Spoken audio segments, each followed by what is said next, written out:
ठंड के मौसम में वायरस और बैक्टीरिया तेजी से बढ़ने लगते हैं। इससे इन्फेक्शन का खतरा कई गुना तक बढ़ जाता है।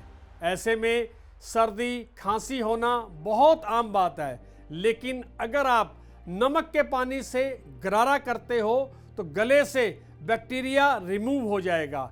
इसके अलावा हल्दी और काली मिर्च को मिलाकर काढ़ा बनाएं और उसमें थोड़ा सा शहद डालकर इस आयुर्वेदिक उपचार से खांसी बड़ी आसानी से चली जाएगी।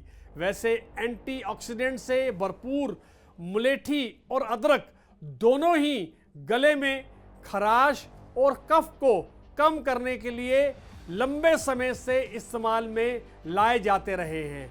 लहसुन में भी एंटीबैक्टीरियल गुण होते हैं जो खांसी को जड़ से मिटाने का काम करते हैं।